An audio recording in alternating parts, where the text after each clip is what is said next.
Located high in the Rocky Mountains of Colorado are ghost towns and ghost mines lost and forgotten by history. This is DiffLock, and together we will uncover their past and learn about their ruins. Alright guys, so our adventure begins in the town of Montezuma.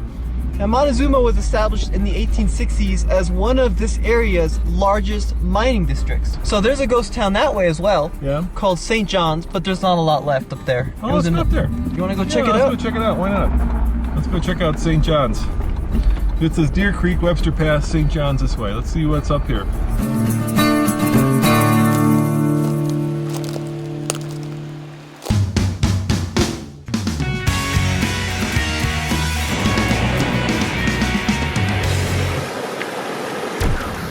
Well, before we get going, I think we should air down. Yeah, I think that's a good idea. Let's air down because it's nice for me as a passenger to have a little bit of a softer ride. I know. Take it like a man. I get it. But nevertheless, it also is good because it gives you more grip. Yep. And it makes for a nicer ride. And tell them how you get up here, Tommy. So, if you go west on I-70, you'll run into Loveland Pass. You take the pass over the mountain, and then Snake River Road. You take it to Keystone. Yep, and then Snake River Road from Keystone up to Montezuma. Yeah, this is kind of a funky down-home town. A lot of like local Colorado flavor here.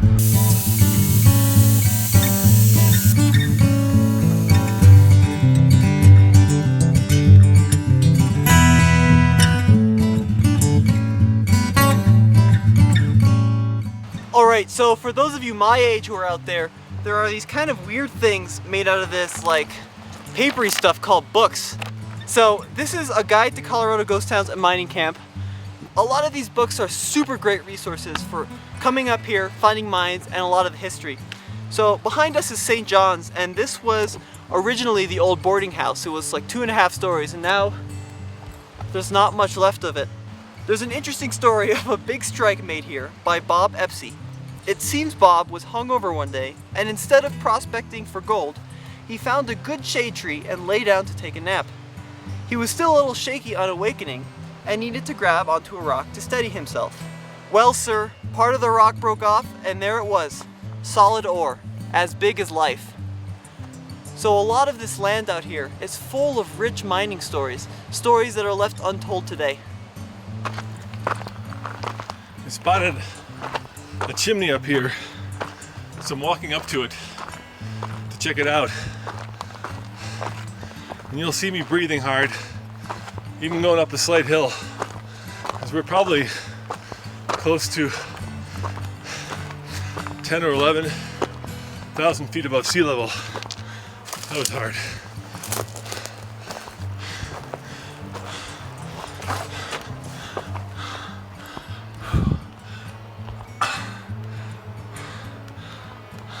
But look at this.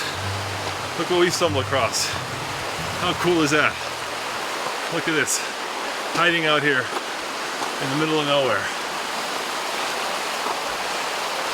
Still mostly intact. And that's what makes these ghost town adventures so fun. Finding hidden treasures like this pickup truck. Look at that. In the middle of the mountains, in a stream, abandoned a long time ago, but just sitting here now.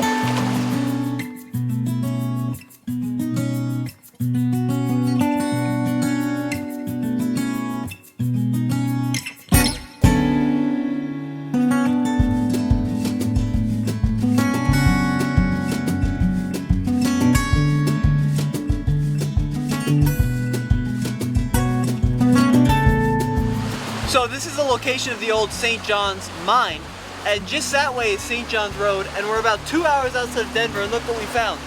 Some really cool old machinery and this old mine remnants.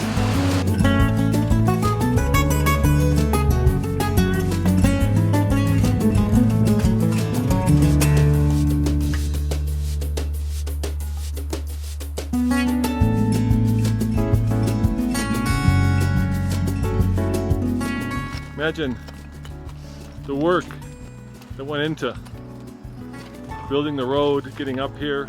Yeah, that's true. that it's was amazing. That was crazy dangerous. Hey Tommy, you know what I love about these ghost mines? What? Well, think about it this way. You're, what, freshman in college?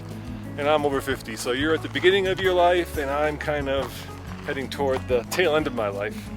And there's just something about these mountains and all the stuff that these guys try to build up. It puts life in perspective for me. It basically makes all my cares and worries go away because I see how tiny we are compared to the mountains, compared to the heavens and the skies.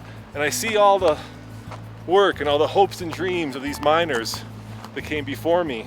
And I think to myself, I'm a very lucky man to have a son like you and to have a life like this. While this little stream may look pristine, chances are this is coming down what looks like a tailings pond, which is basically a pond created by all the stuff they pulled out of the mine. It's full of arsenic, lead, and all kinds of really dangerous chemicals. There's this funny story about this man down at Montezuma. Yeah. And the story goes something like there were two miners who worked in the area, and they were both in love with the same woman out of Missouri. So the plan was to gain enough money to go back to Missouri and win her heart over. However, one of them was craftier than the other and realized the way to do it was to kill the first one, take his money, and then go to Missouri. Okay. So he did. So he murdered the first man, took his money, and left the state. But on his way out, he was captured and taken back to Montezuma. However, on his way back, he realized the money was better used to hire a lawyer. So the lawyer came up here with him, and the town of Montezuma had already set up a wooden platform which they were going to hang him from. Okay. And the lawyer came up here and told the people of Montezuma, no, we have a justice system. You can't just be hanging men. And while they were having this dispute, the man disappeared. Once again. It's a lot of folklore up here. Yeah, once again, you know, I think a lot of people yearn for those days where the rules were what you made them, unfortunately. Or fortunately, depending on your point of view. Yeah, that's true. Whoa. All right, now, private property is an interesting thing in Colorado. Shucks. Because sometimes it is, and sometimes it isn't.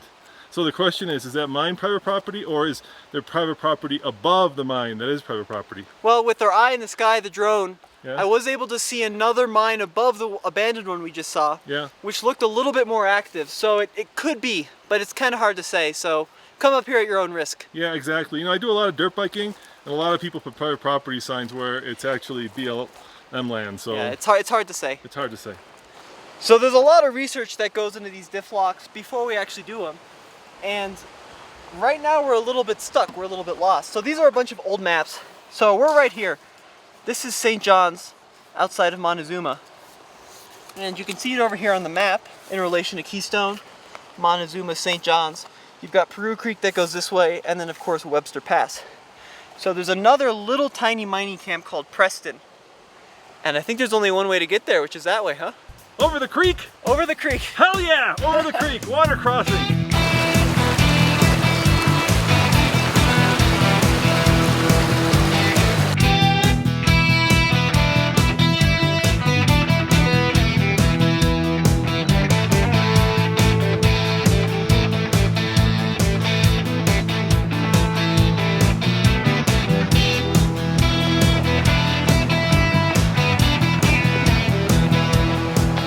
And you feel kind of by yourself out here because we're so far up and so far away from anybody. So if you guys are thinking, you know, flying to Denver, pick the crossover of your choice and drive up here, you will probably make it up here. But if you damage your rent-a-car to a point where you're not going to be able to come back down, just keep in mind there's a 6-mile stretch of campsite that's closed behind us because of aggressive bears. So aggressive bears. So that might be something to just keep in mind if that's the plan. Yeah, you know, that's the beauty of having a Jeep, right? It's certainly a vehicle where the level of ability is so much higher than necessarily you need for a lot of this. So you feel like you're not going to get stuck and attacked by aggressive bears.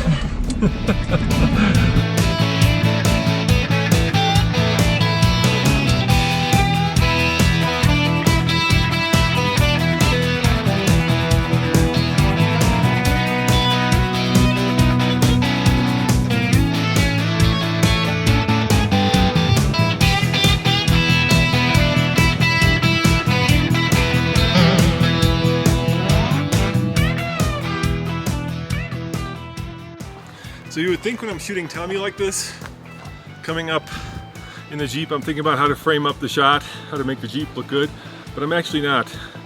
We saw a sign coming up to Montezuma. It was actually a neon sign, billboard, that said camp area is closed next 6 miles because of aggressive bears. So guess what I'm thinking about right now?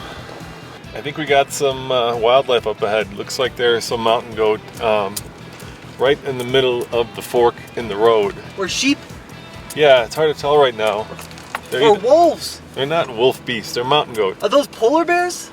I think they're polar bears. They're not polar bears. I think they're really cool sheep. There they go. Look at them go, Dad.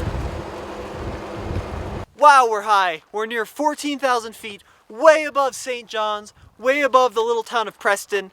You know, I think it's time to go home. So basically what we're doing is we're going over the top of the mountain and then back down into Montezuma.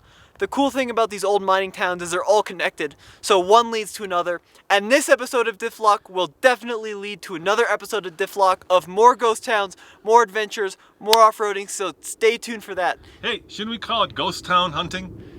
Maybe we should. Let's go home. So let's explain the tire I decided to go with, the wheel I went with, and why we're upgrading in the first place. So these are the Goodyear Wrangler SRAs that come on the stock Wrangler Sport S. And, you know, to be honest, they're just not surviving with the off-road abuse we've put them through even so far. And they're really starting to chunk up a little bit, so it's time for a proper off-road tire. Now, I decided to go with this tire and wheel. This is off of a 2014 Jeep Wrangler Rubicon, and as you can see, there's definitely some rock rash going on here.